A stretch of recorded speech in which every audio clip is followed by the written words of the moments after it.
चला आजच्या व्हिडिओमध्ये आपण महत्त्वाच्या दोन रिक्रुटमेंट बघणार आहोत. गव्हर्नमेंट फार्मासिस्ट परमनंट पोस्ट आहे, सेंट्रल गव्हर्नमेंटचे दोन्ही जॉब आहेत. आतापर्यंत आपण सिपाई फार्मा या डिपार्टमेंटमध्ये आपली फार्मसी ऑफिसरची भरती बघितली होती. आता नव्याने पुन्हा एकदा इंडियन नेव्हीमध्ये आपल्या फार्मसी ऑफिसरच्या जागा निघलेल्या आहेत.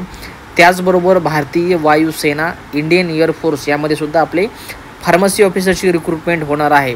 भरपूर मोठी संधी, नवीन नवीन संध्या आपल्या फार्मसी या क्षेत्रासाठी उपलब्ध करून जे आहे ते सरकार देत आहे. आणि नवीन नवीन असे वेगवेगळे जे डिपार्टमेंट आहे ज्याच्यामध्ये आतापर्यंत कधीच ही भरती राबवली गेली नव्हती. राबवली गेली जरी असेल तरी खूप कमी प्रमाणामध्ये असेल, किंवा जे नवीन जी जॉब रिक्रुटमेंट क्रिएट केली जात आहे, जसं की SBI बँकेमध्ये सुद्धा आपली फार्मसी ऑफिसरची पोस्ट आहे. बऱ्याच जणाला ह्या ज्या नवीन रिक्रुटमेंट किंवा नवीन डिपार्टमेंट आहे हे माहिती नसतं.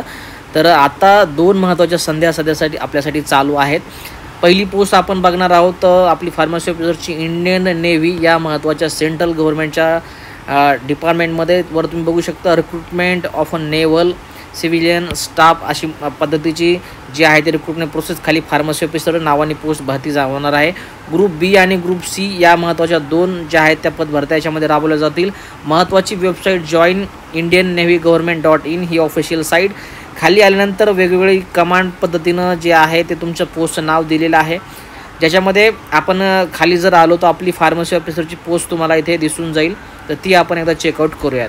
तर जर खाली तुम्ही इथं आले तर तुम्हाला 8 नंबरच्या पेजवरती आपली फार्मासिस्ट नावाची पोस्ट दिसत असेल, ज्याच्यामध्ये जनरल सेंट्रल सर्व्हिसेस ग्रुप Cच्या अकॉर्डिंग जी आहे ती पोस्ट आहे. Non gazetted, non ministerial, non industrial, pay band 7 CPCच्या अकॉर्डिंग आपलं जे आहे ते पेमेंट जाणार आहे. जसं सेंट्रल गव्हर्नमेंटचं पेमेंट आहे तसं स्टेट गव्हर्नमेंटचं सुद्धा आपलं पेमेंट आहे.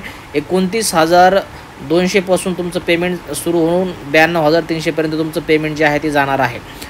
त्याचबरोबर महत्त्वाच्या ज्या व्हॅकन्सी आहेत ते आता डिस्कस आपण करणार आहोत. तिथं वेस्टर्न नेव्हल कमांडमध्ये साऊदर्न नेव्हल कमांड आणि अंदमान निकोबार कमांड अशा पद्धतीच्या 3 महत्त्वाचे वेगवेगळे जे रिजन्स आहेत त्याच्यामध्ये ज्या तुमच्या आहेत त्या व्हॅकन्सी सध्या चालू आहेत. अनरिझर्व्ड कॅटेगरीसाठी तुम्ही बघू शकता या वेगवेगळ्या कमांडमध्ये जवळपास वेस्टर्नमध्ये 2 जागा आहेत, सदर्न नेव्हलमध्ये टोटल 1 जागा आणि अंदमान निकोबारमध्ये टोटल 1 जागा. अशा टोटल बघितल्या तर अशा 4 जागा तुम्ही बघू शकता.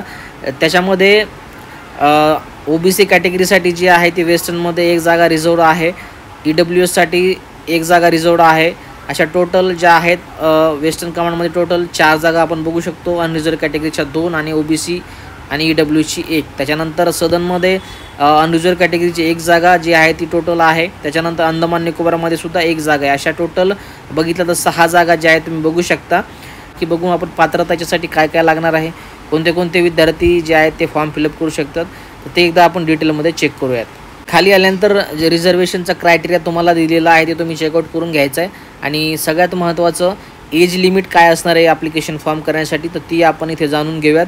फार्मासिस्ट वाय नंबरमध्ये तुम्ही बघू शकता बिटवीन 18 to 27 इयर, 18 ते 27 वर्षापर्यंत ज्या लोकांचं एज बसतं आहे तर त्या लोकांनी इथं अप्लाय करू शकतात. ते लोक इथं इलिजिबल आहेत. पात्रता काय असणार आहे या पोस्टसाठी ती आपण इथं जाणून घेऊयात. खाली तुम्हाला पात्रतेच्या ज्या वेगवेगळ्या पोस्ट आहेत त्या इथं दिलेल्या आहेत. आपली फार्मसी ऑफिसरची काय इसेन्शियल क्वालिफिकेशन किंवा पात्रता आहे तर ती आपण इथं चेकआउट करूयात. तर फार्मासिस्ट बघू शकता तुम्ही इसेन्शियलमध्ये 12th क्लास सायन्समध्ये झालेलं पाहिजे. त्याच्यानंतर diploma in pharmacy, register as a pharmacist under pharmacist act 1948, 2 year experience as a pharmacist in any recognised hospital or pharmacy after duly register as a pharmacist under the pharmacy act.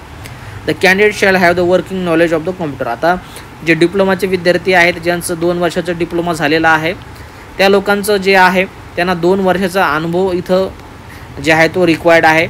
आणि ज्यांचं bachelor झालेलं आहे, degree झालेली आहे 4 वर्षाची, तर त्यांना कोणत्याही पद्धतीचा अनुभव इथं लागणार नाही. फक्त तुमच्याकडे PCIचं रजिस्ट्रेशन असणं गरजेचं आहे. लक्षात येते पात्रतेमध्ये डिप्लोमा, तुमचं बॅचलर डिग्री आणि फार्मसी तिन्ही स्ट्रीमचे विद्यार्थी क्वालिफाय आहेत. फक्त डिप्लोमाच्या विद्यार्थ्यांना तुम्हाला मात्र 2 वर्षाचा एक्सपिरियन्स लागेल एका रेकग्नाइज हॉस्पिटलमध्ये, रेप्युटेड हॉस्पिटलमध्ये काम करण्याचा.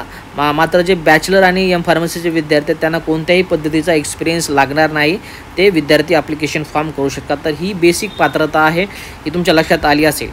बाकी महत्त्वाच्या तारखा आता तिथं डिस्कस करूयात. एक्झामचा पॅटर्न जर दिला असेल तर तो सुद्धा तुमच्याशी डिस्कस करेल.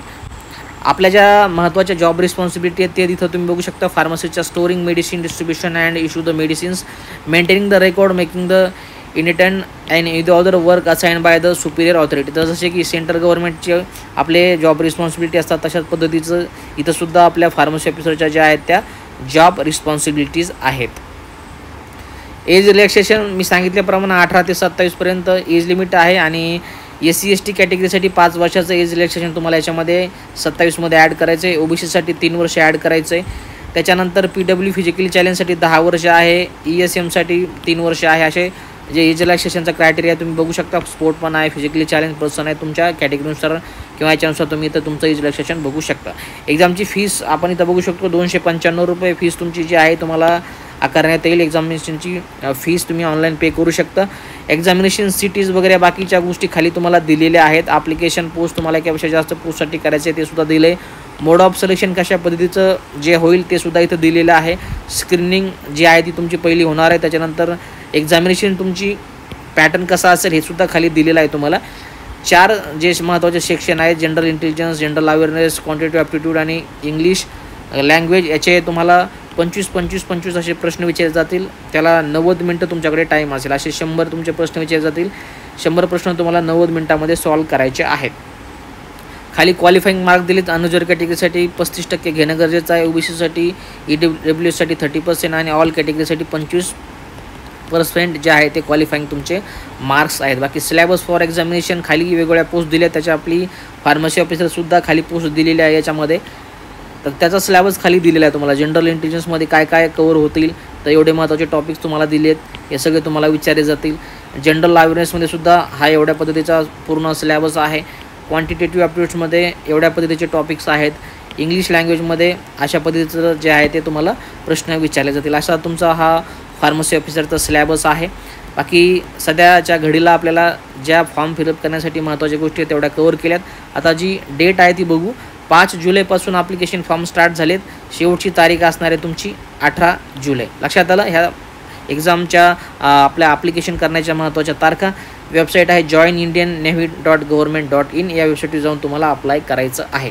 अशा पद्धतीची महत्त्वाची अपडेट हे PDF तुम्हाला आपलं टेलिग्रामचं चॅनल आयडियल फार्मसी कोचिंग याच्यावरती मी शेअर केलेलं आहे. त्याचबरोबर आपली DMRची भरतीची सुद्धा तारीख वाढलेली आहे. ती सुद्धा 14 जुलैपर्यंत एक्सटेंड झालेली आहे. आणि मला वाटतं जी KDMCची आहे तिची कदाचित 15 जुलै ही शेवटची तारीख आहे. तर ती चेकआउट करून घ्या. अशा महत्त्वाचे 2-3 ॲप्लिकेशन फॉर्म स्टार्ट झालेले आहेत, चालू आहेत. आतापर्यंत अप्लाय केलं नसेल तर अप्लाय करू शकता. त्याच्यानंतर आता दुसरी पद भरती ही सुद्धा भारतीय वायुसेना इंडियन एअरफोर्समध्ये जी आहे ती पद भरती राबवली जाणार आहे. याचेसुद्धा ॲप्लिकेशन फॉर्म जे आहेत तर ते आणखीन चालू झालेले नाही. ते सुद्धा ॲप्लिकेशन फॉर्म जे आहेत ते स्टार्ट होणार आहेत. तर ही सुद्धा एक पदभरती आपल्यासाठी महत्त्वाची आहे. असे हे 2 महत्त्वाचे सेंट्रल गव्हर्नमेंटच्या पदभरत्या तुमच्यासाठी सध्या चालू आहेत. आतापर्यंत अप्लाय केलं नसेल तर या सर्व पदभरतीसाठी तुम्ही अप्लाय करू शकता. बाकी सर्व PDF तुम्हाला टेलिग्राम चॅनलवरती मी दिले, तिथून तुम्ही चेकआउट करू शकता. आजच्या फक्त एवढंच. भेटूया काही पुढच्या महत्त्वाच्या अपडेट्ससोबत. काळजी घ्या. जय हिंद. वंदे मातरम.